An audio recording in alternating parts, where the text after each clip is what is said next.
Whatever makes you feel pretty. Yeah. What's up, guys? Matt McQueen here from Gem City Studios, and today we've got another Capsule to Cone video with my good friend Curtis Leeser, playing some guitar, and we're looking at some pedals. And we have a special pedal. I got an ANALOGMAN, yeah. There you go. We should really change the emphasis of the syllables, like ANALOGMAN. We got an ANALOGMAN. Yeah, I mean, we're out in Jellicoe. We may as well. We got an ANALOGMAN King of Tone pedal, and I got this from a good friend, and he just recently bought this pedal, and he paid a little bit of money for it because he did not participate in the wait list. Right. So didn't pay quite double. He paid a little more than double. Actually, we'll just leave it at he paid close to double. Yeah. Of what this baby costs, and it is a beautiful pedal. It looks gorgeous. Yeah, he got it in custom white, and well, whoever ordered it got it in custom white. Right, yeah. And it actually has dual input jacks, so you can make it to where the pedals are separated, I guess. So it's a beautiful pedal, and we've got this Friedman BE100. There's my new favorite toy. It's glorious. You've been playing on it all day. Yeah, I have a hard time turning it off, that's for sure. And winding up the game. Yeah. Which is sick. It is a great gainy amplifier. So we are going to use this on both drive channels, and we're actually going to use the clean channel, kind of showing what this pedal sounds like as a pedal on a clean pedal platform amp. Overdrive distortion. This one particularly has the high gain side and the normal. And it's not, when you say high gain, that can be confusing, I think, because you think dual rectifiers, Friedmans, JCM 800s, high gain, amplifiers. That's not what it means. It's really just like the high gain side of the King of Tone is like 10% more than the normal King of Tone. Then we're also going to use the pedal to kind of push the overdrive side of the amp more like you would with a tube screamer. So, and we're going to give you our reaction. So let's go ahead and let me set this up for some B-roll. And Curtis, why don't you go ahead and play some licks with it on the clean sound, and I'll dial some tones in.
Okay, so, Curtis, what's your first thoughts? Listen to that on a clean amp as a pedal platform type. So I really like the light overdrive side. The light side. I think it's super cool. Gives it just that nice little transparent blues breaker push, which is what I'm all about. Yeah. The high gain side, I think, sounds really well. But for this, for the clean side, I don't know that I would have them stacked the way they are right now. or if it was, I'd have to do a little more tweaking before I was comfortable with it. That was just my initial thoughts, but I think it sounds great. It'd be really cool to have. It'd be really cool to have it to where you could, like in a looper, where you could switch the order of them outside of just the fact that we have it right now. We just have it running in series because we don't have a looper. Yep. I dig it. My first impressions. I think it sounds fantastic. I think it's really flexible. I think the tone knob does a lot. And I didn't even go as bright as I could have, but if you had a darker amplifier, that tone knob could be really, really useful. The Friedman has quite a bit of brightness to it, especially on this clean channel. It can be almost that... I don't know that I would call this a pedal platform amp. I mean, I guess some guys maybe would. I think the clean sound to me sounds more like almost that very pristine 80s kind of, let's put some chorus and a bunch of reverb on it almost. That's what the clean sound of this amp reminds me of, which I love. But my favorite clean sounds are more like a Voxy kind of thing, or a deluxe reverb, something that's got a little hair on it. And the clean channel on this doesn't really do that. So to me, my pedal platform amps are more in that vein. Yeah. For me, love the clean channel of this amp. Like, that is totally a sound that I would take to a gig and run my board off of. It's a super versatile amp. Yeah. I think one of the reasons that it sounds so different is it's so articulate. It's got so many tone controls and things that you can do within the amp that I'm not always used to having when I'm taking an amp to a show. Yeah. But no, I think that would be a great pedal platform. So we've got the H9, Eventide H9 in the loop at this amp, and we just have a spring reverb, just the stock, I guess maybe not stock, but just the first spring reverb preset that's in the H9. So I'm going to turn that on and place a few more King of Tone licks.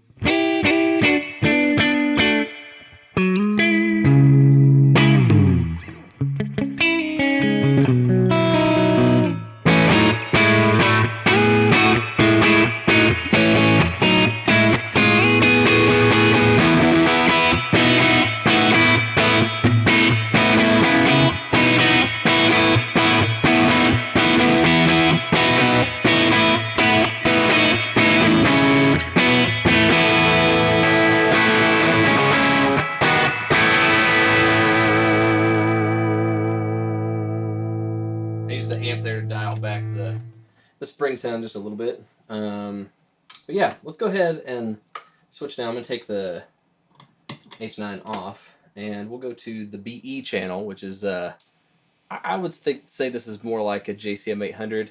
It's not quite as brutal and high gain, hard rock, but it can still get pretty heavy. So go ahead and let's just hear what that sounds like.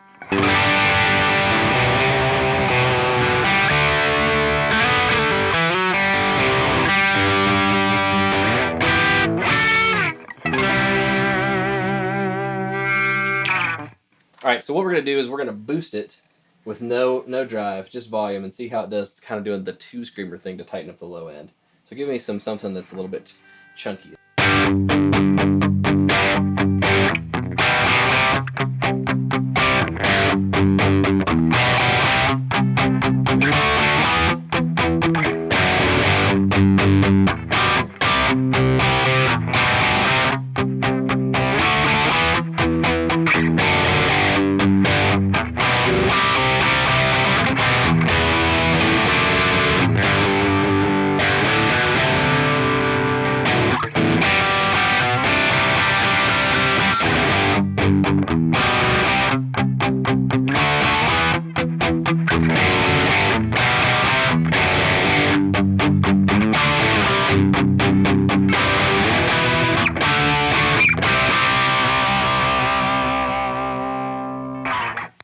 I like that. Actually. The high gain red side, when I kicked that on and started, I just wound the drive up just a little bit, and the bottom end actually started, not only was it tighter, but it also started getting like warmer in the low mids, I felt like. Yeah. So, and definitely more distortion. So again, I really like that, just the overdrive side. It had a nice push to it, and then kind of boosted those mids and opened it up and gave it a little more breath. I felt like I loved it. Yeah. It's nice. So that's cool. I think it definitely it can work for that sound too. So if you've already got a driven amp and you were going to throw that on, stack it up, do the tighten the low end, give it a little bit more mid-range push, it definitely does that. So let's go ahead and go to the BE channel. Now, I'm going to wind this out and get it kind of nasty. Bass, mid, treble, basses all the way, which is kind of the, if you don't know much about Friedmans, if this is your first thing with the Friedman, they sound great with the bass just cranked. It's like the tightest, punchiest low end that you can get out of an amplifier, and I don't have any other amplifiers that I want to crank wide open like that. But let's hear what this sounds like. No king of tone, and then we'll do the boosty thing again.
You want to go first, or you want me to go first? Because I think, I'll just say it. I love this pedal. I'm enamored because I think this sounds, it sounds great. And I don't know. I've had a couple of other blues breaker type pedals before. I've had actually several BB preamps. I don't know why. It's a pedal that I keep selling and keep buying back.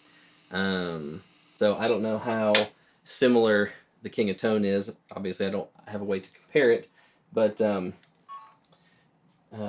Yeah, I love what it does to the front end of this amplifier. Just really goosing it. You get a little more saturation. The low end tightens up. Depending on where you set the tone knob, you get some mid-range bark that I think is really cool. I freaking love it. Yeah, I thought it was good. I was a little disappointed on the high end side of that amp. I'm not gonna lie, because everything felt super articulate. The amp and pedal. Once we engaged the pedal on the high end side, like, because the amp sounded so good, and then once we engaged that King of Tone, it just started fizzing out a little too much for my taste. Mm-hmm. And then every time you'd switch it off to go, mess with the knobs or switch it to the other side, I was like, oh, this sounds great, and I'd look over, I'm like, oh, the pedal's not even on. For me, where I noticed it was when you were playing you switched to the neck pickup for a second. Yeah. And the low end sounded nice and tight to me. It had definitely had that singy tone. Mm-hmm. Yeah, I really dug that about it. So let's break it down. Talk about it from the player perspective. Are you gonna spend an exorbitant amount of money? Are you gonna spend near guitar, decent used Strat or Tele money to buy this pedal ahead of the line and get it off a reverb or used from someone? That would be a no for me.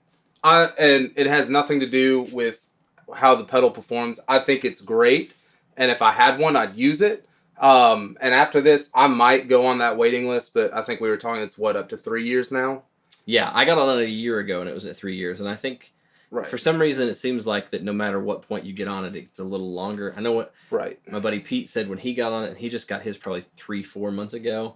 And he lives in New Jersey, so this is not Pete's. He did not pay a ridiculous amount of money for it. But I know he said when he got his pedal, the waiting list was a little over a year and a half, but it took nearly 3 years for him by the time he actually got it a couple of months ago. Right. So for my thing as a full-time musician, when I get called from a band or, bands that, I run or play in, or even going into a studio session, I think this is great, and if it was on my board, I would use it. Do I have 3+ years to wait for it? Nope. And do I have things that can do what this does that I'm completely happy with? Absolutely. So I'm not willing to pay buku's amount of money for it, and quite frankly, can't tell a band that I have to wait 3 years to get this pedal before I can play a song that they want to play. Mm-hmm. So I think it's great. I'm not knocking anybody who wants to get, pay the money for it. They're in different positions than I am. But for me personally as a player, like the Morning Glory has been my favorite blues breaker pedal. Mm-hmm. And love playing this thing. But yeah, but it's a no for me. I'm torn, and I'll tell you why I'm torn.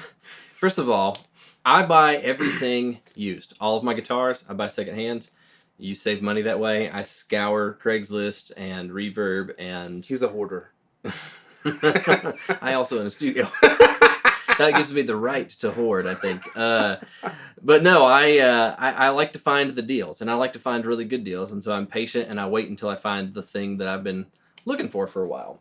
So in that sense, paying more for something that's used really rubs me the wrong way. However, I also, owning a studio, there's a small part of me that, because this is a pretty sizable facility and we have a lot of gear here, I've got all of Goldman's pedals, I've got all of my pedals, we have multiple amps that are $1,000, $2,000, $2,500, I mean the Friedman was nearly $2,500 used, and